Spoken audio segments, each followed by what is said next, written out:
Hello, everyone. Welcome back to On Point Politics. And today I'm covering the three popular vote scenarios that could potentially happen in 2024. Make sure to hit the like button and subscribe if you are new. And so, the first scenario we're going to be looking at is a Biden +4 electorate. Now, for all of you guys that are new, I have constructed an election model which basically tracks the demographic pool, the polling average in every state, the 2016 and 2020 results, and the swing from 2016 to 2020 and the trend from each state, as well as the average change in demographics according to the popular vote.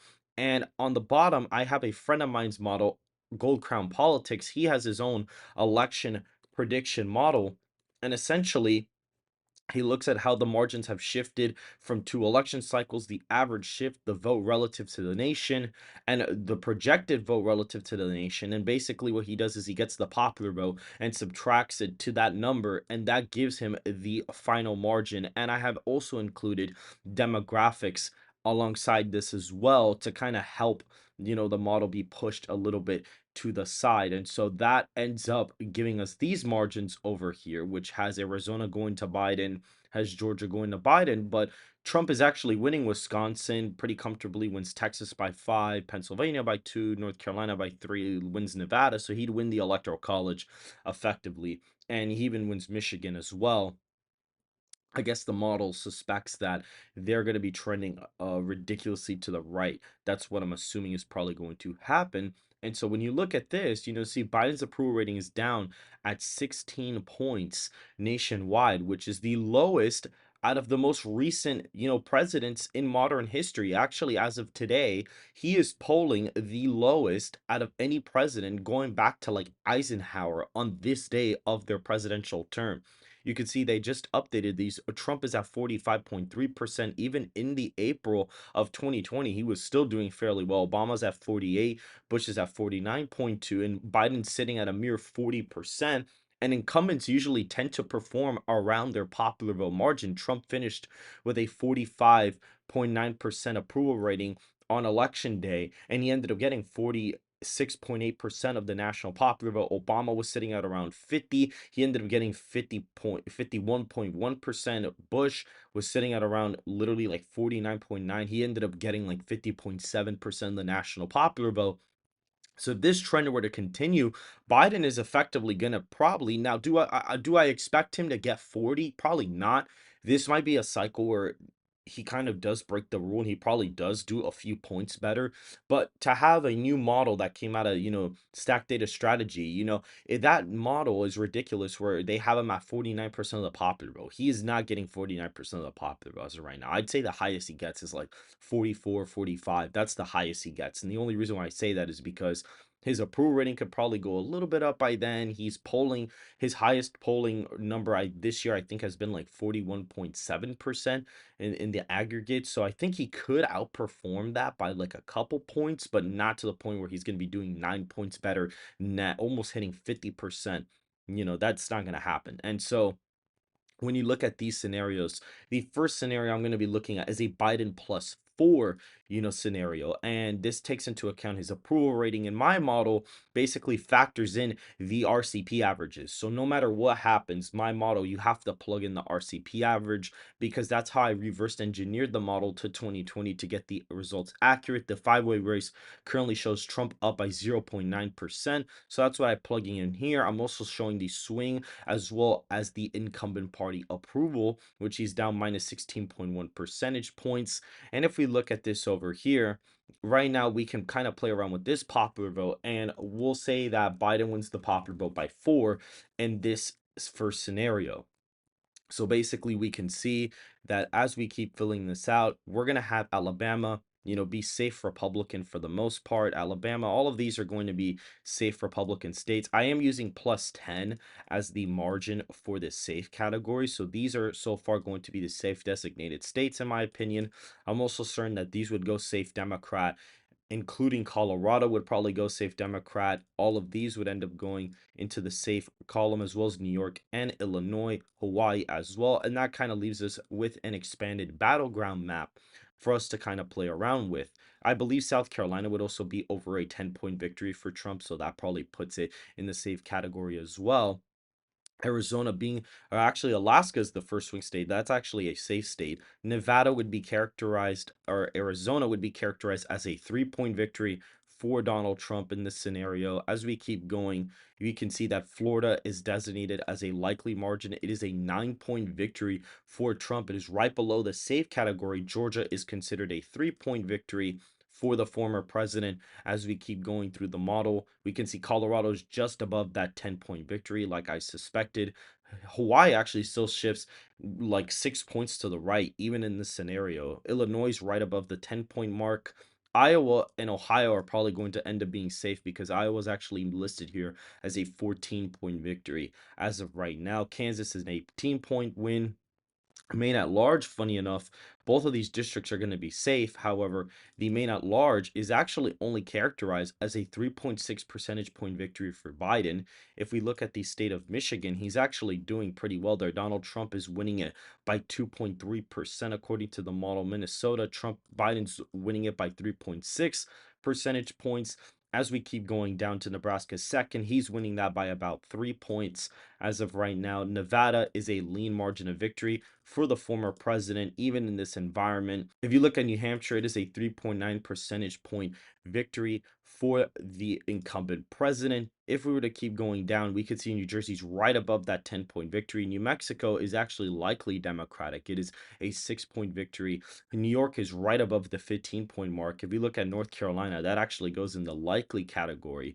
And we're coming up to the last couple of swing states here. We can see Ohio is a 13-point win. Pennsylvania is a 3-point victory for the former president. And if we keep going down, Texas is considered a 9-point victory, slightly to the right of Florida this cycle.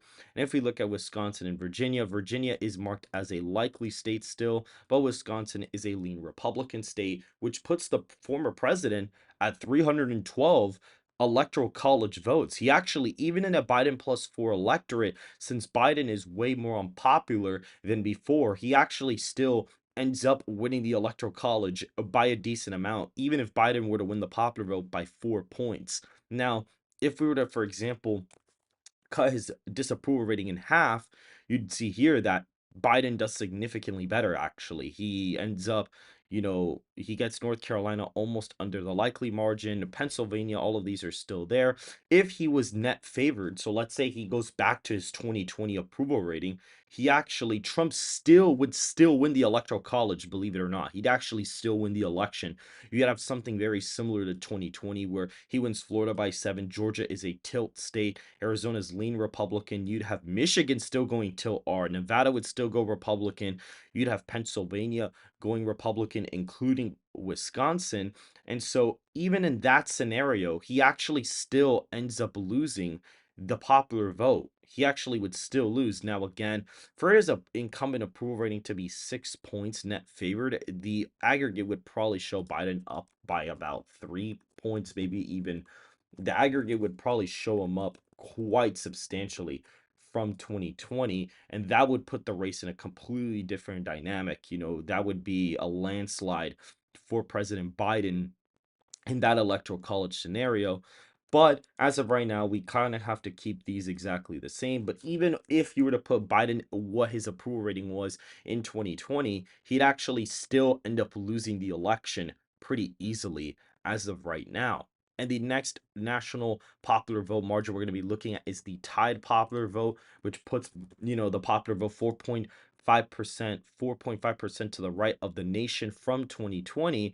And we can see here that Donald Trump is enjoying a pretty, comfortable election victory. It's probably going to be close to 312 electoral votes, but I suspect maybe he picks up a state or two. We can see that all of these states are going to be in the safe category.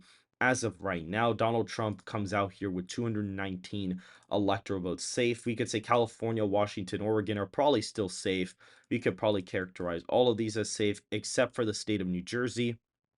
If we were to go over here, Maine's first, I believe, would still be safe, Democratic as well. So let's go down. Arizona is listed as a likely margin of victory. If we were to keep going, we could see Colorado is a 7-point win, which makes it fall under the likely category, or makes it fall under the safe category. Florida is safe completely. Georgia is a 6-point victory for the former president as of right now. Hawaii is under a 20-point victory. Illinois ends up falling under the safe category as it enters the likely territory with a 9-point victory for Biden. Iowa, it's a very safe victory. If we look at Nebraska, which is over here, it is tilt Democratic. Nebraska second, still Democrat. Maine at large is still lean. If we were to keep going to some of these other states, Michigan is a 4.8 percentage point victory for the former president. Hawaii is listed as a 19-point win for the incumbent president.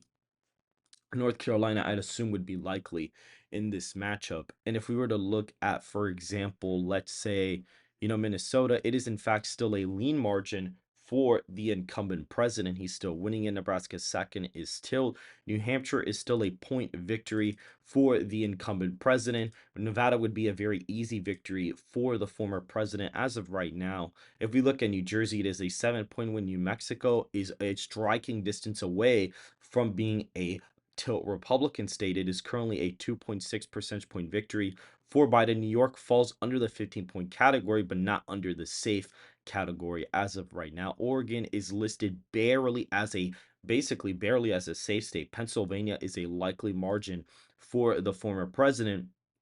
Virginia is still a 3-point victory for him, and I assume Wisconsin would be in the likely category, which puts him at a 6.4% victory in Wisconsin, which basically gives him the electoral college by the same margin, but by way more comfortable state margins as a whole. And now, when we go to the last scenario, which is a Trump+4 electorate, that shifts the popular vote 8.5 percentage points to the right.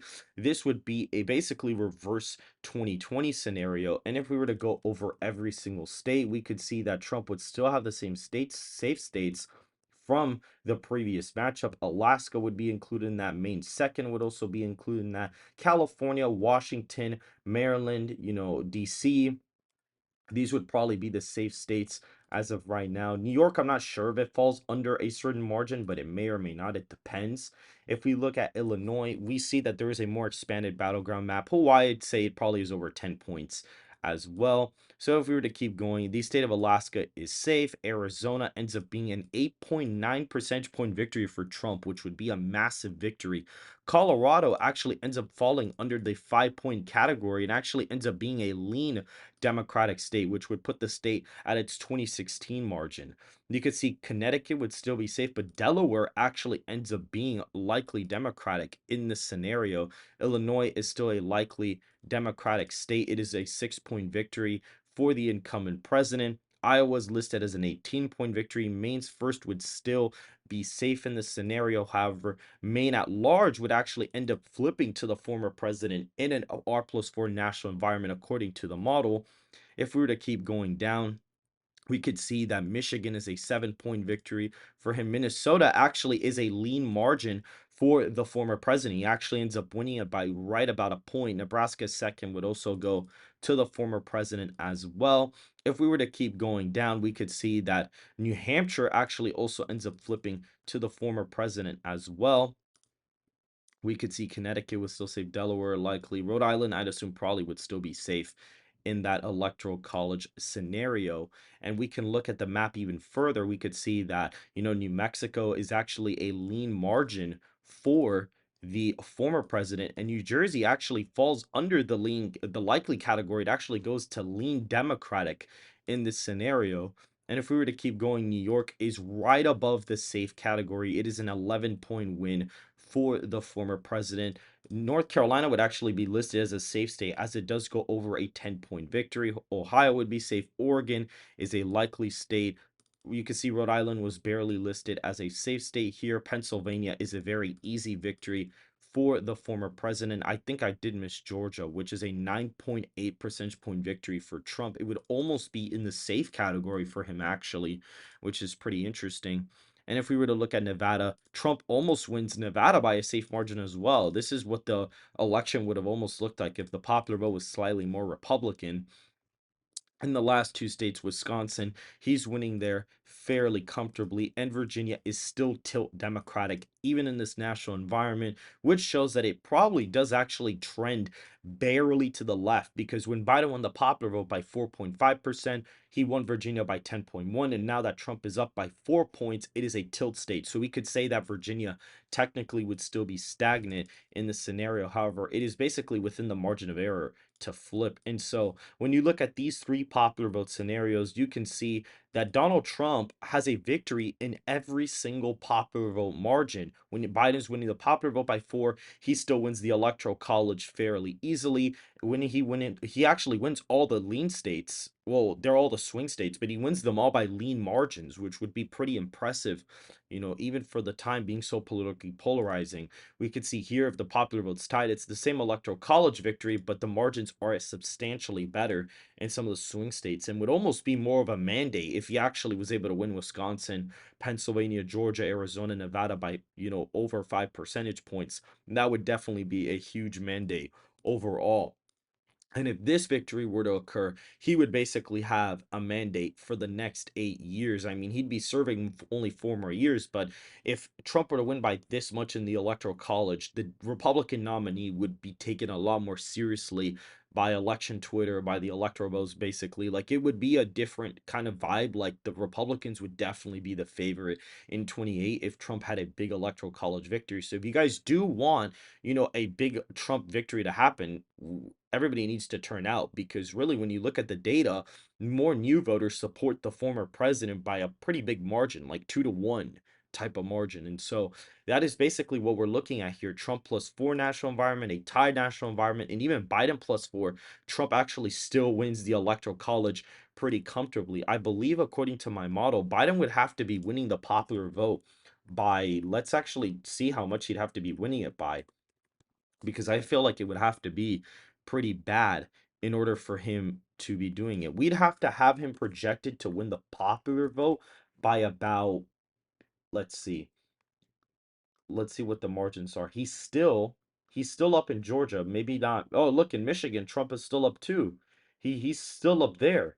Biden would have to be projected to win the popular vote by, I believe, almost 9 points. Like, okay, you see Georgia finally flips, Michigan flips, and you have, look, these still go red. All of these still go red. What was it? Georgia and Michigan flipped. So if you were to go here, Georgia and Michigan flipped, he needs, like, even Arizona wouldn't even get him there, actually, which is actually quite funny, because I think that that's the state he's going to lose next. I think that's the next state he ends up losing. Funny enough, wow, that's actually really funny. Look, if you shift the national popular vote all the way to, like, probably 8.5. So let's say that's the case. And that shifts it, -4 points. Arizona is actually the first state to go.